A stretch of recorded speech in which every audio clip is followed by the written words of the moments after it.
Ada yang dengan cara mengumpulkan makanan. Satu kampung Bapak Ibu buat makanan, dikumpulkan di tengah-tengah, di situ sholawatan, makan bersama-sama. Ada yang seperti itu. Bahkan dalam rangka memperingati Maulid Nabi, ada semacam peringatan Maulid dan bergilir dari rumah ke rumah, seperti Sakbanan Tanasir. Jadi hari ini saya Maulid Nabi mengundang Bapak Ibu ke rumah saya. Besok ke rumah siapa lagi? Besok ke rumah siapa lagi? Bergilir. Ada yang semacam seperti itu. Bahkan di sebagian wilayah Indonesia ada yang menjadikan Maulid Nabi sebagai hari raya. Tengah hari raya Pak Sugiarto ada hari raya Idul Fitri, mereka rayakan, tapi tak semeriah dengan memperingati Maulid Nabi Muhammad SAW. Kenapa Bapak Ibu begitu antusiasnya umat Islam memperingati Maulid Nabi? Sebab Bapak Ibu, banyak sejarah, banyak kisah yang diceritakan baginda Nabi Muhammad SAW betapa cinta kepada umatnya. Begitu cintanya baginda Nabi kepada umatnya membuat iri para sahabat-sahabatnya. Ketika bercerita tentang umatnya, iri para sahabat. Wahai Rasulullah, bukankah kami ini umatmu? Apa jawab Nabi? Bukan, kalian bukan umatku, tapi kalian adalah sahabat-sahabatku. Umatku adalah mereka yang tidak pernah duduk bersamaku, tidak pernah bercanda gurau bersamaku, tapi mereka cinta kepadaku. Jadi Bapak Ibu, begitulah cintanya baginda Nabi kepada umatnya. Bukan saat beliau sehat-sehat saja, tapi di saat menjelang ajalnya pun baginda Nabi Muhammad SAW masih memikirkan umatnya. Di saat detik-detik akhir Bapak Ibu, baginda Nabi akan bertemu dengan Allah. Dikisahkan dari banyak cerita. Ketika malaikat Jibril datang menghadap Nabi Muhammad SAW, maka Nabi pun bertanya, wahai Jibril, kaifa ummati, bagaimana umatku wahai Jibril? Itu yang disampaikan oleh baginda Nabi Muhammad SAW. Nabi tidak cerita bagaimana kebunku, bagaimana dengan peliharaanku, bagaimana nanti dengan warisan-warisanku, tidak. Justru yang disampaikan kepada malaikat Jibril adalah umatku. Maka Bapak Ibu, malaikat Jibril dengan petunjuk Allah Subhanahu wa Ta'ala menjawab, wahai Rasulullah, sekalipun umatmu adalah umat terakhir, surga tidak akan pernah dimasuki umat terdahulu sebelum umatmu masuk surga semuanya. Jadi luar biasa. Begitulah cintanya baginda Nabi Muhammad SAW kepada umatnya. Di saat itu Bapak Ibu, Fatimah putri kesayangannya menangis melelehkan air mata. Di saat Rasulullah melihatnya, dipanggil oleh Rasulullah, wahai Fatimah, mendekatlah. Ada apa engkau menangis, wahai putri kesayanganku? Apa jawab Fatimah Bapak Ibu?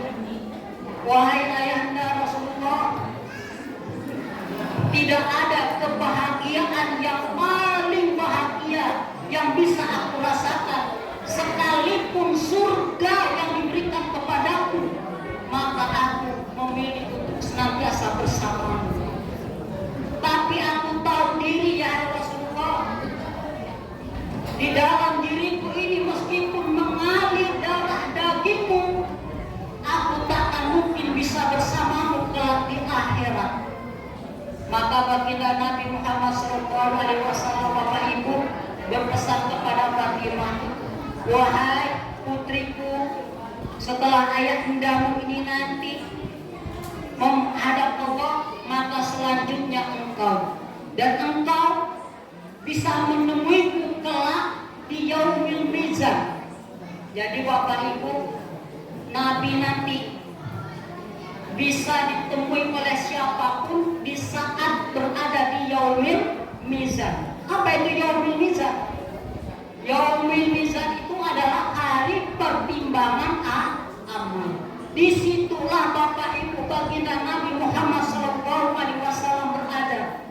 Setiap hamba-hamba Allah itu dipanggil, semuanya dipanggil untuk ditimbang amalannya. Apakah amal baiknya lebih banyak ataukah amal buruknya lebih banyak? Dipanggil satu-satu, termasuk Pak Nasir dipanggil nanti. Nasir Jabal, kata malaikat, penimbang amal. Begitu dipanggil Pak Nasir, Bapak Ibu datang, ditimbang amalnya. Apakah amal baiknya lebih banyak ataukah amal buruknya yang lebih banyak? Ketika ditimbang Bapak Ibu, ternyata amal Pak Nasir ini amal baiknya sedikit, amal buruknya banyak. Nggak bisa begitu. Nggak punya jahat. Tapi di samping timbangan itu Bapak Ibu ada baginda Nabi Muhammad SAW. Di saat itulah baginda Nabi mengangkat tangannya, ya Allah, Pak Nasir ini adalah hambamu, umatku.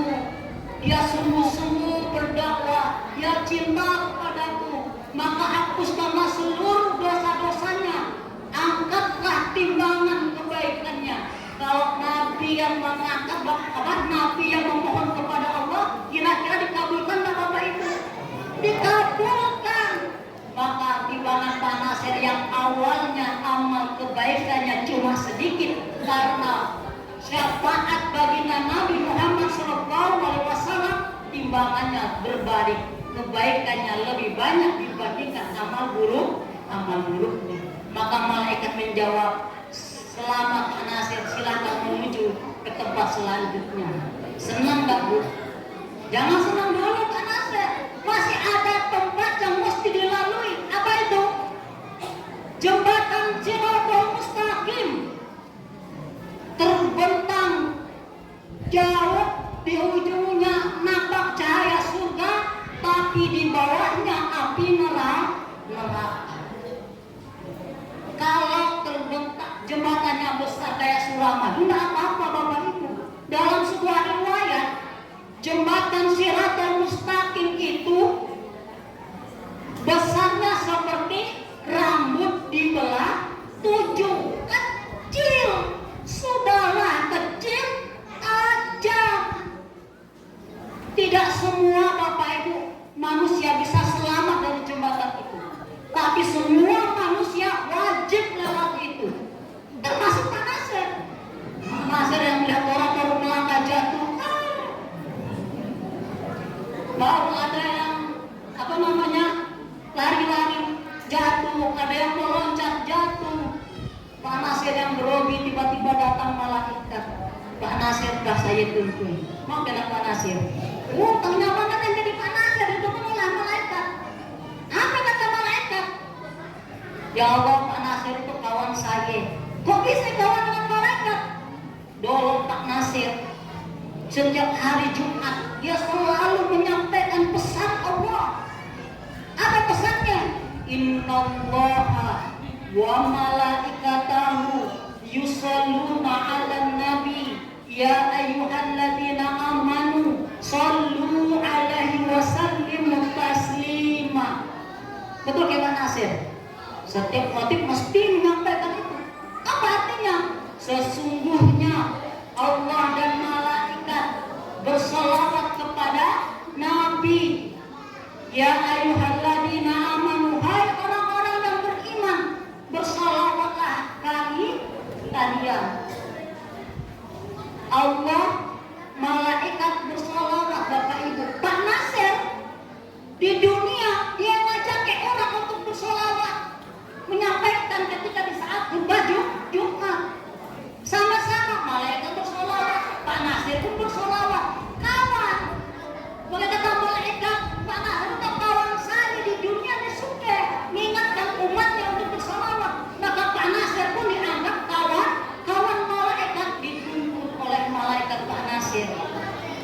menyeberangi sirat mustaqim. Kalau malaikat Bapak Ibu yang menuntut kira-kira jatuh atau aman? Dijamin aman Bapak Ibu.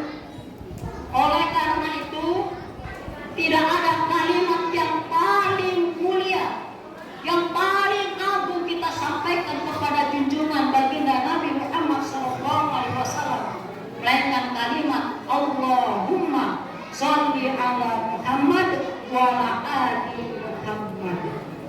Kita sama-sama sholawat ya. Mau sallallahu ala Muhammad sallallahu alaihi wasallam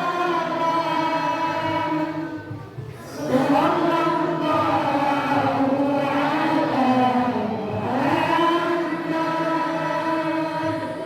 sallallahu alaihi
kemuliaan, keagungan baginda Nabi Muhammad SAW, tentu waktu yang singkat ini tak tersanggup untuk menceritakan seluruh kemuliaan, keagungan baginda Nabi Muhammad SAW. Namun setidak-tidaknya pada kesempatan sore ini, bagaimana di pertemuan ini kita bisa menumbuhkan rasa cinta kita kepada baginda Nabi Muhammad SAW. Salah satunya dengan banyak menyebut, bisa disampaikan tadi oleh Pak Nasir Jafar, sering-sering menyebut nama baginda Nabi Muhammad SAW.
hilang rasa cinta.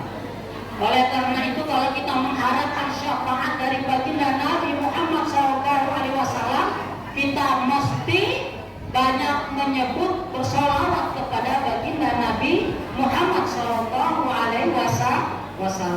Yang kedua, apa yang kedua?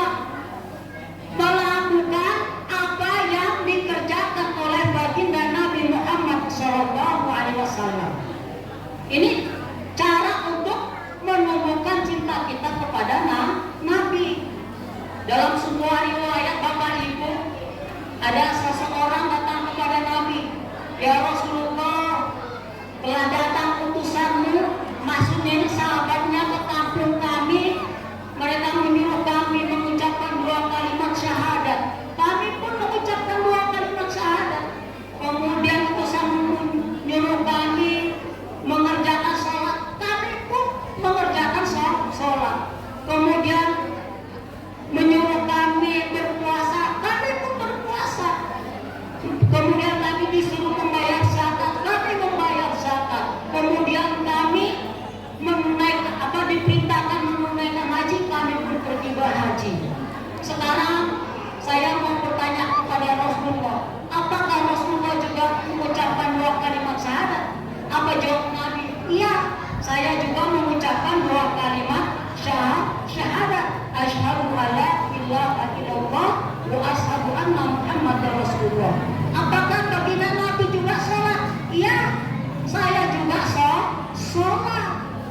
Apakah baginda Nabi berpuasa di bulan Ramadan? Iya, saya pun berpuasa di bulan Ramadan. Apakah juga Rasulullah membayar zakat? Apa jawab Nabi? Saya juga membayar zakat. Apakah Rasulullah juga pergi haji? Apa jawab Nabi? Iya, saya pun menunaikan ibadah haji. Jadi Bapak Ibu, kalau Nabi sholat, maka mestinya kita pun harus sholat. Kalau baginda Nabi berpuasa di bulan Ramadan, maka kita pun mesti berpuasa di bulan Ramadan. Kalau baginda Nabi membayar zakat, kita pun mestinya juga membayar zakat. Kalau Rasulullah SAW pergi haji, kita pun mestinya pergi haji. Bagi yang mampu. Itulah cara-cara kita untuk menumbuhkan semangat cinta kita kepada baginda Nabi Muhammad SAW. Itu pesan terakhir Bapak Ibu. Jadi jangan lama-lama. Pesan terakhir ini saya ambil dari sebuah riwayat. Di saat akhir daripada kehidupan baginda Nabi Muhammad SAW. Di saat itu baginda Nabi Muhammad SAW sedang melaksanakan haji wada.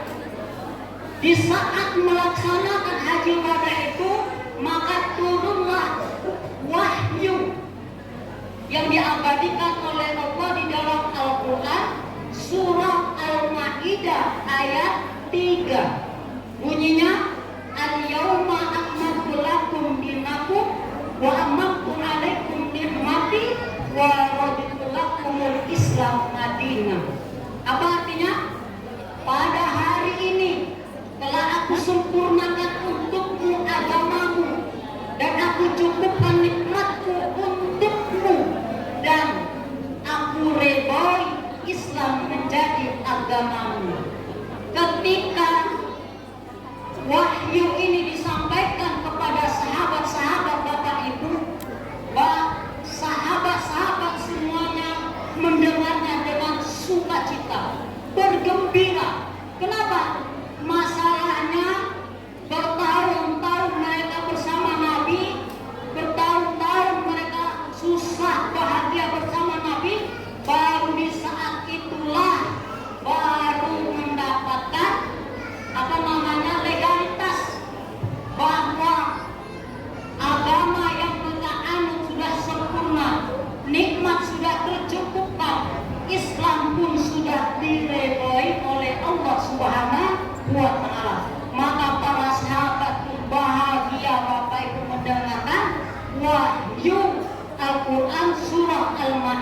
ayat 3. Para ulama ada yang mengatakan ayat ini adalah ayat yang terakhir. Meskipun ada ulama yang lain mengatakan masih ada surah satu lagi setelah ayat ini.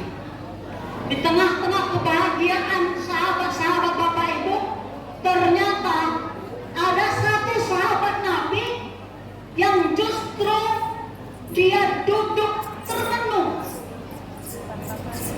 sambil meneteskan air mata. Dia adalah Abu Bakar As-Siddiq. Sahabat-sahabat yang kemudian bertanya, wahai Abu Bakar, di tengah-tengah kebahagiaan kami, sukacita kami, karena baru turun wahyu bahwa pada hari ini telah disempurnakan untukmu agamamu, telah dicukupkan nikmatku untukmu, dan telah dirodoi Islam menjadi agamamu. Kami bahagia. Kenapa justru engkau bersedih? Apa jawab Abu Bakar? Wahai sahabat-sahabatku, dengan ayat ini kata Abu Bakar, saya merasakan bahwa hidup baginda Nabi Muhammad SAW adalah yang terakhir. Maka tidak akan lama lagi baginda Nabi Muhammad SAW akan dipanggil oleh Allah Subhanahu wa Ta'ala untuk selama-lamanya, dan tidak ada kebahagiaan bagi kita walaupun surga diberikan kepada kita melainkan bersama dengan Rasulullah SAW. Maka suasana pun berubah Bapak Ibu. Yang awalnya bahagia, semuanya meneteskan air mata, karena mereka tahu ternyata ayat yang baru turun itu adalah ayat penutup, ayat terakhir, dan tugas baginda Nabi pun akan selesai. Artinya baginda Nabi Muhammad SAW akan bertemu dengan Sang Maha Pencipta Allah Subhanahu wa Ta'ala. Ketika sahabat yang lainnya pun menangis Bapak Ibu, Abu Bakar ini pun kemudian berdiri. Wahai sahabat-sahabatku, ini baru perasaan saya. Benar tidaknya saya tidak tahu. Yang tahu cuma baginda Nabi Muhammad SAW. Maka Bapak Ibu, untuk mengecek kebenaran apa yang saya rasakan, Abu Bakar mengajak sahabat-sahabatnya untuk menemui baginda Nabi Muhammad SAW. Kemudian diceritakanlah oleh sahabat Nabi. Setelah itu apa jawab baginda Nabi Muhammad SAW? Wahai sahabat-sahabatku, dengan turunnya Al-Quran surah Al-Maidah ayat 3, benar bahwa tugasku sudah selesai. Artinya bahwa hidupku pun tidak akan lama lagi, kebersamaan kita pun tidak akan lama lagi. Maka sahabat Nabi pun semakin sedih Bapak Ibu, semakin menangis melawak. Di antara yang sedih-sedihnya menangis, tiba-tiba ada yang berdiri. Wahai Rasulullah, seandainya Engkau telah meninggalkan kami untuk selama-lamanya, kepada siapa kami harus mengadu? Kepada siapa kami nanti akan mencurahkan hati untuk mencari solusi hidup? Kepada siapa wahai Rasulullah? Maka baginda Nabi Muhammad SAW pun bersabda. Apa sabda beliau? Aku tinggalkan dua perkara, kata Nabi. Apabila kalian berpegang teguh kepada kedua perkara ini, maka kalian akan selamat untuk selama-lamanya. Dua perkara itu adalah Al-Quran dan sunnah baginda Nabi Muhammad SAW. Bapak Ibu yang dirahmati oleh Allah, pesan saya, wasiat baginda Nabi ini mari kita amalkan.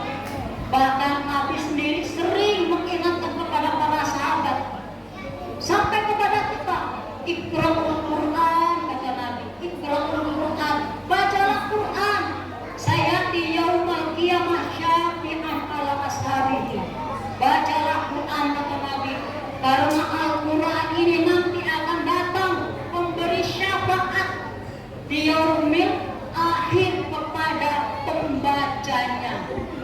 Luar biasa Bapak Ibu.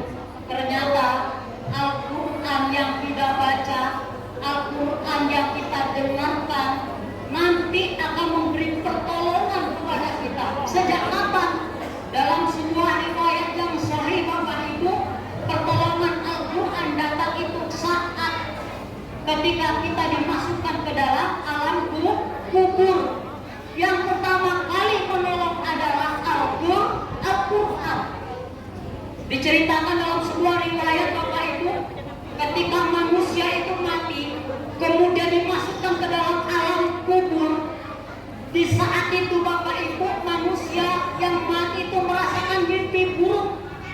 Mimpi buruk yang paling buruk yang tak pernah dirasakan sebelumnya.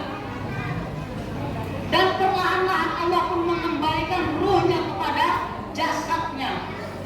Di saat itu Bapak Ibu, manusia yang mati itu merasa hidup kembali. Ternyata saya masih hidup. Tapi Bapak Ibu, ketika orang yang sudah meninggal itu di dalam kubur, dia mulai membuka mata. Apa yang terlihat olehnya? Semuanya gelap tak bercahaya. Ketika tangannya mulai meraba, ternyata tangannya tersentuh oleh dinding-dinding tanah. Di saat itu Bapak Ibu, orang yang mati baru sadar, ternyata saya sudah mati. Maka rasa takutnya pun semakin menjadi-jadi. Maka orang yang mati Bapak Ibu di alam kubur, dalam sebuah riwayat dia akan berteriak-teriak. Kalau dia ingat bapaknya, dia akan panggil bapaknya, "Bapakku, bapakku." Kalau dia ingat ibunya, dia panggil ibunya, "Ibuku, ibuku." Kalau dia ingat anak-anaknya, dia panggil anak-anaknya. Kalau dia ingat tetangga-tetangganya, dia panggil semua tetangga-tetangganya. Tapi apa yang terjadi? Sekeras panggil-panggilan orang yang sudah meninggal, takkan satu pun orang yang mendengar. Di saat itulah Bapak Ibu, rasa ketakutan itu semakin menjadi-jadi. Dan di detik-detik itulah orang yang gemar membaca Al-Quran, orang yang sering membaca Al-Quran, Al-Quran akan datang berwujud cahaya yang terang. Orang yang meninggal Bapak Ibu ketika itu kaget tercengang. Kenapa alam kubur ini menjadi terang? Maka cahaya itu pun menjawab, "Apakah engkau tidak mengenaliku?" Apa jawab dari kubur? "Tentu saya tidak mengenalimu sebelumnya. Engkau ini apa? Siapa? Apa wujudmu? Kenapa begitu terang, begitu luas alam kuburmu, alam kuburku?" Maka Al-Quran, cahaya Al-Quran itu pun menjawab, "Wahai si fulan, ketika engkau di dunia dulu, engkau membacaku, telingamu pun mendengarkan ayat-ayat yang dibacakan untukku. Maka pada hari ini aku datang kepadamu untuk memberikan ketenangan dan cahaya di alam kubur." Amal-amal lain belum datang, amalan membaca Al-Quran terlebih dahulu datang. Demikian sabda baginda Nabi. Makanya Nabi selalu mengingatkan kepada kita, "Iqra'ul Quran fa innahu sayati yaumal qiyamah syafi'an ala ashabihi." Baca Quran karena dia datang kelak menjadi penolong di yaumil qiyamah. Makanya berbahagialah ibu-ibu yang BKMT. Sekalipun kita tak sempat membaca Al-Quran di rumah, kita tak sempat karena kita harus ke ladang, kita tak sempat membaca Quran karena kita mulai kena sawit. Setidak-tidaknya seminggu sekali di hari Jumat kita membaca Al-Quran. Ini diceritakan Bapak Ibu oleh ulama, jangankan yang membaca Al-Quran, yang mendengar Al-Quran Bapak Ibu pun mendapatkan pahala.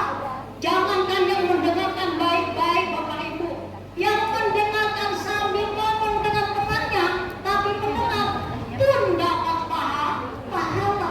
Itulah dahsyatnya orang yang gemar membaca Al-Quran. Jadi mudah-mudahan ibu-ibu yang mungkin kemarin-kemarin ngajinya masih tidak begitu semangat, kita semangatkan kembali. Yang masih ikro kita perbaiki supaya bisa Al-Quran.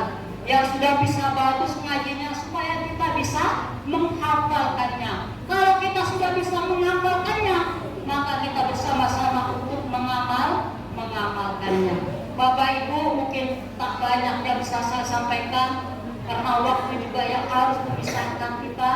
Intinya pada bulan Rabiul Awal ini dalam rangka memperingati Maulid Baginda Nabi Muhammad SAW, mari kita tumbuhkan rasa cinta kita kepada Baginda Nabi Muhammad SAW. Selanjutnya kita mengerjakan apa-apa yang telah dikerjakan dan diperintahkan oleh Baginda Nabi Muhammad SAW. Mungkin ini yang dapat kami sampaikan. Kurang lebihnya saya mohon maaf yang sebesar-besarnya. Terima kasih atas segala perhatian. Saya akhiri, wabillahi taufiq wal hidayah. Assalamualaikum warahmatullahi wabarakatuh.